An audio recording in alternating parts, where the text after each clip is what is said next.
To understand the rhythmic journey through reggaeton and its artists, we must take a step back and understand how collaborations have played an essential role in its growth and evolution. Perhaps the single that marked the beginning of this trend in Spanish was La Tortura.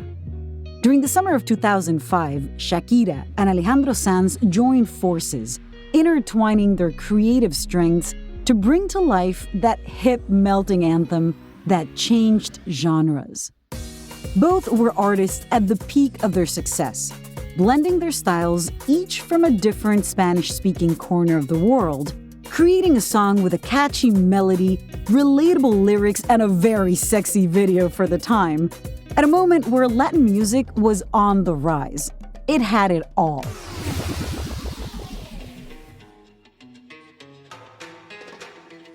A lot happened since the arrival of a song like La Tortura. But when we look at the current music scene, we can witness how this fusion has become pretty commonplace. We increasingly see how the combination of different musical styles, when brought together at just the right moment, reaches the pinnacle. Alejandro Sanz was not the only Spaniard at the time to venture into Caribbean sounds. Bailando, performed by certified hottie Enrique Iglesias, did so too by collaborating with the Cuban group Gente de Zona and December Bueno. The fusion of Latin pop and Spanish guitar made that song an instant international sensation.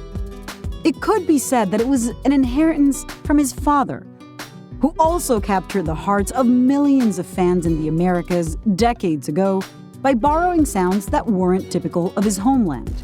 We know that this can be problematic, but we'll leave the cultural appropriation debate for another episode this season. Today, crossovers are happening with reggaeton. Its influence has permeated the hearts of countless followers and has reached the top of the charts. While Latin pop stars demonstrated that they could carry their fame and style successfully into the world of reggaeton, the biggest stars of this genre were also climbing the charts by collaborating with some of the world's greatest musical talents. Singles like the electrifying I Like It by Cardi B, featuring the dynamic duo of Bad Bunny and J Balvin, exemplified the genre's ability to appeal to diverse musical tastes. These were three artists who, much like Shakira and Alejandro Sanz years ago, came together to create a catchy, fun, emblematic song. This time with an artist singing in another language from another musical genre, though along the lines of her own Latina background. It sounds risky, but it worked.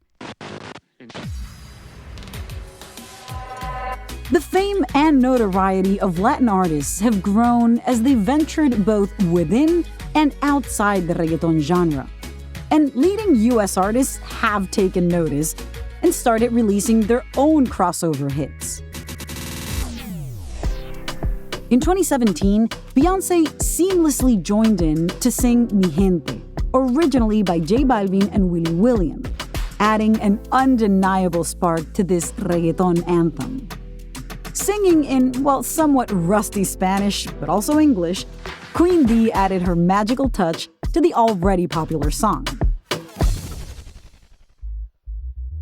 In 2019, the song Con Calma was another unexpected hit. It was a collaboration between two artists, one established, Daddy Yankee, and a one-hit wonder from the 90s, Snow. The song, with influences from dancehall and a revival of Snow's Informer, took the world by storm that year and highlighted the versatility of reggaeton in embracing different styles and different backgrounds. Shortly after, even Katy Perry threw her name in the hat for a remix version of the song, singing just like Beyoncé a few years earlier in a mix of English and Spanish. I know we don't speak the same language, but I'm gonna let my body talk for me.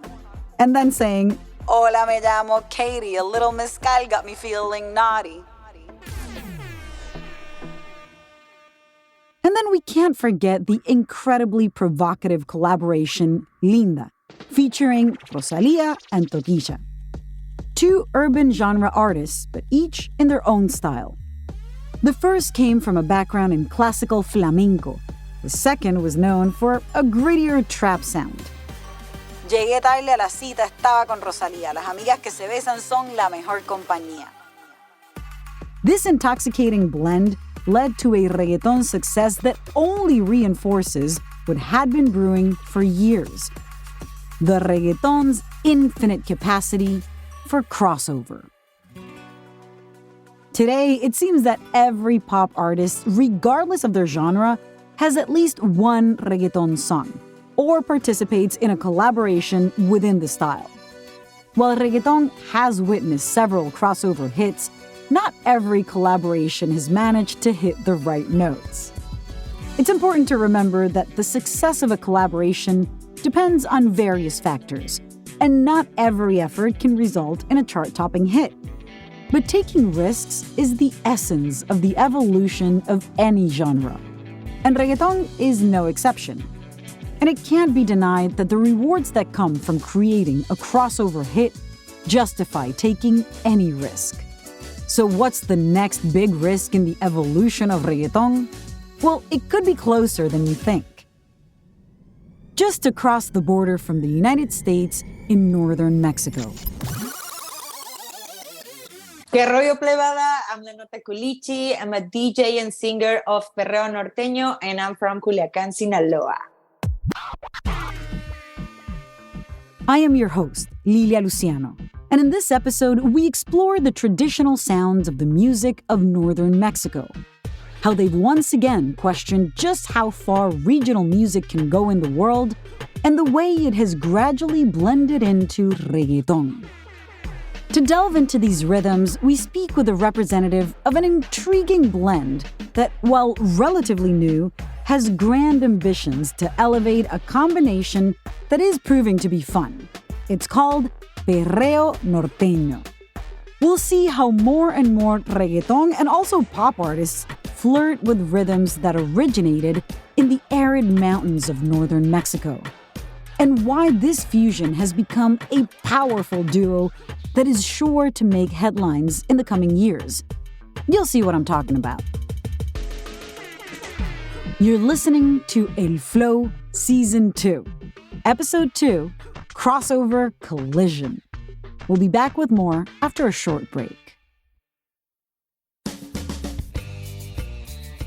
In the realm of contemporary music and its global impact, Mexico emerges as an undeniable force.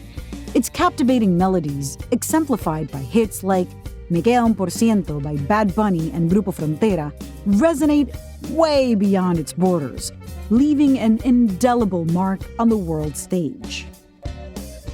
Collaborations between reggaeton heroes and Mexican superstars like Peso Pluma and Natanael Cano, with some of the industry's most prominent talents, further solidify Mexico's influential presence in music. But the music that has taken these contemporary artists so far is nothing new. They might be obvious to anyone within Mexico, but these two groups, Los Tucanes de Tijuana and Banda El Recodo, both started from humble beginnings and went on to change everything. It all happened in the 90s. Los Tucanes released around 50 albums, including studio recordings and compilations, and they have established themselves as some of the greatest figures in norteña music. On the other hand, El Recodo was the first Mexican band to perform in every continent. They've paved the way for a new generation, which also sings corridos. Corridos are songs that are more like chronicles. They tell a story, usually about outlaw heroes and lost loves, always in Mexico. Today, artists like Natanael Cano, Junior H, or Peso Pluma also sing corridos, but in their own way. We'll get back to them a little bit later. As for Nota Culichi, well, she grew up around the same time as these artists, definitely listening to the same music. But she also went to parties in Culiacán, Sinaloa, where the local DJs played reggaeton songs. So Nota Culichi and her friends would dance to them, even as they were little kids going all out, hasta abajo. When I was a kid, I also watched MTV Music. And then I saw for the first time the Gasolina music video for Daddy Yankee. I was so happy. I fell in love with the genre very, very young. Now, Nota Culichi is a prominent DJ herself in the local scene, mixing what she used to dance to with her friends as a kid, like Axe Bahía, Daddy Yankee, Nicky Jam, Wisin y Yandel, o sea, reggaeton viejo. I started to hear reggaeton when I was very, very young. I went to parties of my friends and also at the school, and they always play like reggaeton. And I started to hear this and I really like it. And I always look for these artists and I find other songs. But in her DJ sets, she adds a touch of what brings us right here, reggaeton. To this fun, catchy, danceable, and sensual rhythm, she blends in the beats of bands like Los Tucanes de Tijuana or El Recodo. It's the combination of what her dad used to play when she was a child and what she would dance to with friends. We are getting more powerful of our old culture. We're feeling very proud and we are working hard since many years ago. And now it's very, very cool that the people also like it. And I feel both of the genres are very strong right now. And I'm so happy that we can get together to make new ways of hear music. Perreo norteño. Sounds good, right? But it ain't easy. At first, they told me that the times didn't match from regional music of Mexico and reggaeton. And I was like, this has to be together. How can I do it? How can I find a way? I started to work with producers and talk with them. And at first we think that it wasn't going to work, but then we find a way. It was so magical. See, practice makes perfect, even for something that seemed so far-fetched. It was like an experiment is inside of me. And I didn't know it when I was younger, but I knew that it was going to happen. And it's happening right now. Indeed, the unique ability of reggaeton to blend expressive and energetic musical styles from all across Latin America has fostered inclusivity, diversity, and a beautiful exchange of cultural influences. Through this fusion of cultures, the musical landscape has been enriched, providing fertile ground for new and innovative artistic expressions. I feel people from Mexico and Latin American people, they're very proud of our culture. We want to share with all of them. And me as a DJ, I feel like people want to hear this kind of mix. I feel like the people already have in their hearts this kind of essential way to dance, to hear music, and to share with other people.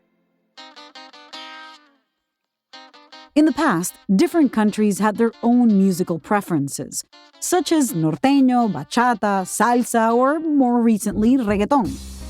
Now, there's a noticeable fusion, as these genres seamlessly blend. It's as if something extraordinary is happening among people when they combine these diverse musical influences. The artists we mentioned earlier, Natanael Cano, Junior H, and more recently Peso Pluma, have taken Mexican music beyond the borders of their country to promote these rhythms of acoustic guitars, tubas, and dry snares to the ears of the United States and far beyond. So how did they do this? It can be explained by a combination of factors. These Mexican artists took the purest elements of corridos and then got them mixed up with a touch of trap. This is especially evident in the production. See, the percussion beats, which are often not a drum, but rather a bass and rhythm guitar, don't sound much different from the southern hip-hop that has propelled artists like Future, Migos, 21 Savage, or Gucci Mane to success. The vocal style doesn't sound too far off either. It's a rap that stays in the same tone, with a somewhat off-key voice, almost as if you're intoxicated. Something raw, singing about everyday experiences, and often those experiences are, well, outside of the law. Mexicans adapted it and took it further. The result? A genre that barely existed a few years ago and now dominates the airwaves, el corrido tumbao. It's a new way to hear music, and I feel like we all need this new combination of sounds. That combination is perreo norteño. Just as the proponents of corrido tumbado mixed Mexican regional music with trap, Nota Culichi has gone a step further and blended that same Mexican norteño style, but with reggaeton. The popularity of perreo norteño extends far beyond Sinaloa, leading Nota Culichi to perform all across Mexico. It serves as a means of personal expression, of celebration, of course, of entertainment, bringing people together on the dance floor to enjoy its infectious rhythms and dynamic movements. La Nota Culichi is at the heart of the identity of this subgenre. At the regional level, Nota is a staple at some of the most popular venues in Sinaloa, and throughout Mexico, she's made her mark in some of the country's hottest reggaeton spots. She even has her own set at EDC 2022 in Mexico City, the country's largest electronic music festival. Everyone is EDM DJs. I don't know how the people are going to react. And I was very surprised about it. I started playing and I was like, yeah, they like it and they enjoy it very much. Outside of Mexico, she has headlined shows like Perreo Prom in Portland with artists like DJ Sinaloa, and also performed at the Post-Expo party in Chicago, along with other Latin DJs like Blestonio and Tayana. Nota Culichi and Perreo Norteño could be described as the both obvious and surprising sources of the next evolution of reggaeton. Obvious because the history of reggaeton has shown that women tend to be at the forefront of some of the genre's biggest evolutions, from Ivy Queen to Shakira to Karol G to again Shakira. De hecho, ahorita hay una canción de Karol G con Shakira y tengo un mix, de esa canción con la de Hips Don't Lie, porque hay una parte donde la Karol G dice Shakira, Shakira, esa parte, y ahí es donde entra la de Hips Don't Lie para mí en mi set. And Nota doesn't shy away from using these inspirational women in her own sets. As she describes here, she mixes the song TQG by Karol G featuring Shakira, and at that perfect moment, when that seductive echo of Karol G saying Shakira, Shakira, she slides right into her own uniquely composed norteño beats. By mixing two genres that might seem even antagonistic, she creates euphoric atmospheres that push the boundaries of musical expression. And might I add that after that song TQG came out, both Shakira and Karol G independently ventured into regional Mexicano music. So what is Mexico's place in its contributions to reggaeton? We'll explore that after the break.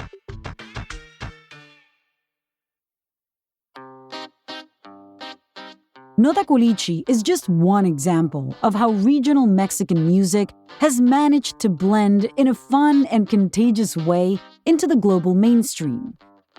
The corridos tumbados of Natanael Cano managed to captivate the attention of traditional reggaeton artists.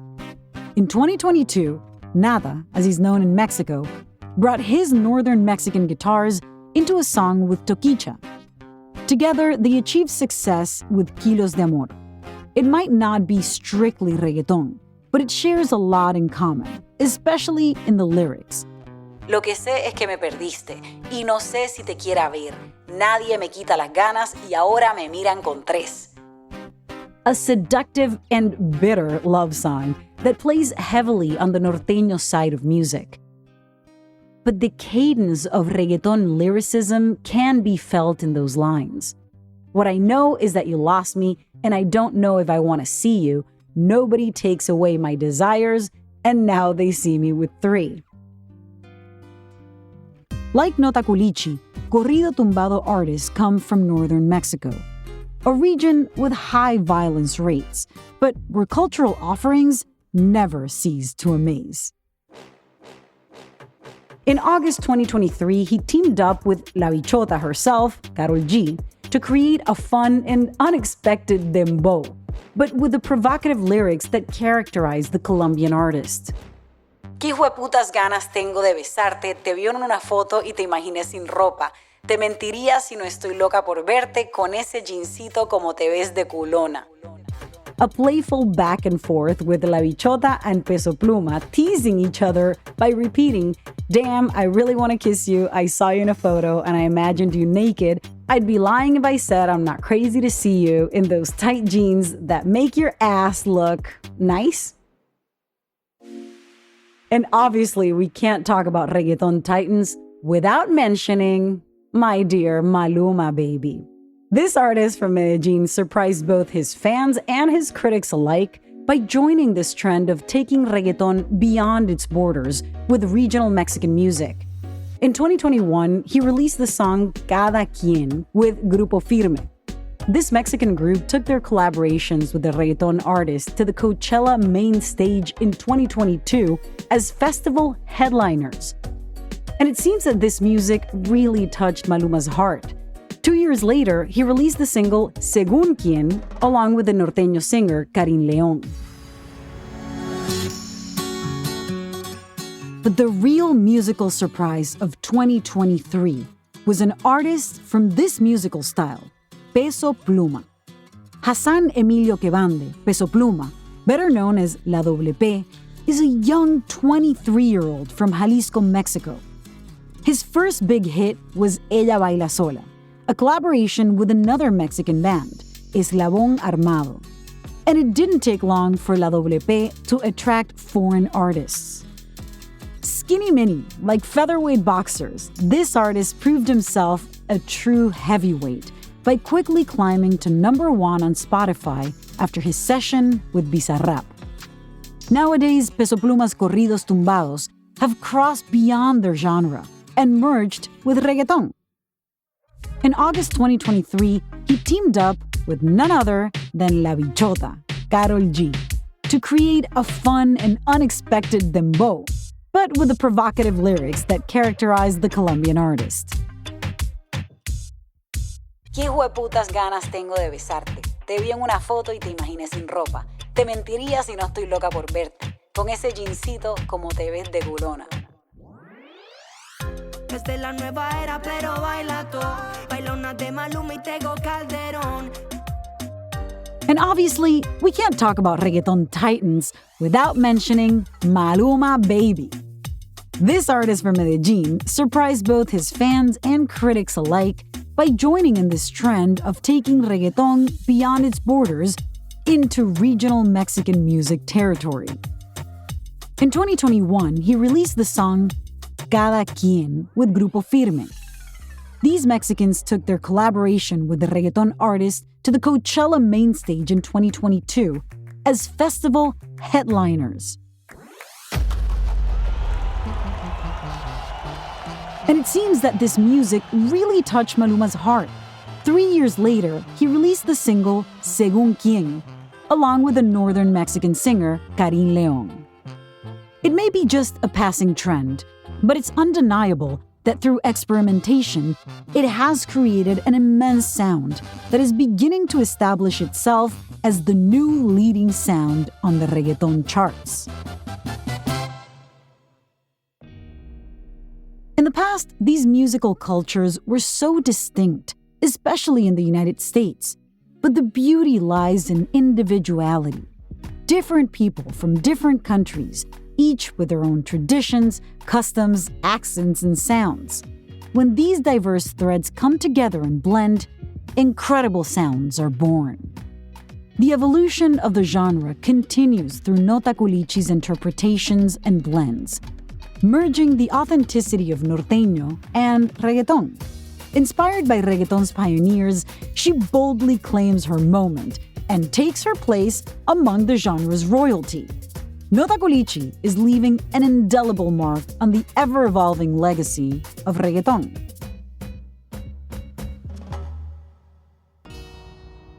She's a magnificent example of how the women of reggaeton radiate an undeniable strength as they boldly crown themselves with titles like La Bichota, La Caballota, and now La Reina del Perreo Norteño, showcasing their power and influence with unwavering confidence.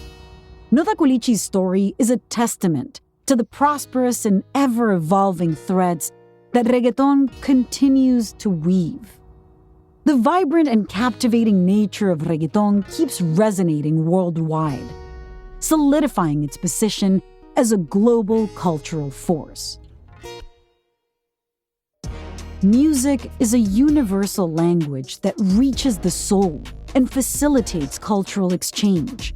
For example, reggaeton, originating from the Caribbean, more specifically from Puerto Rico, has become a powerful medium for creative expression and also pride.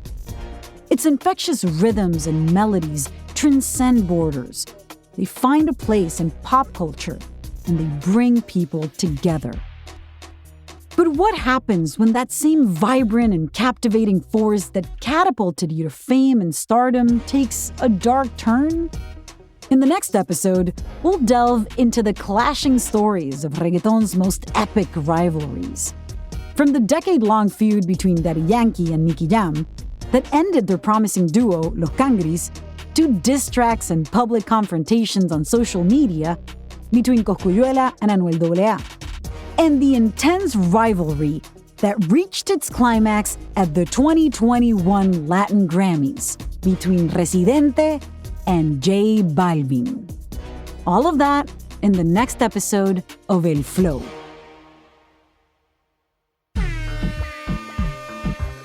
The second season of El Flow was written and produced by Álvaro Céspedes and Reynold Gutierrez in partnership with iHeart's My Cultura podcast network and is hosted by me, Lilia Luciano. Edited by Carmen Graterol. Fact-checking by Samedi Aguirre. Executive producers are Carmen Graterol, Rose Reed, Isaac Lee, and Lilia Luciano. Sound design by Pachi Quiñones, Hugo Mendoza, and Gonzalo Messi. Special thanks to Verónica Hernández and Pedro Aguirre. Our executive producers at iHeart are Giselle Vances and Arlene Santana. For more My Cultura podcasts, listen to the iHeart Radio app, Apple Podcasts, or wherever you get your favorite shows.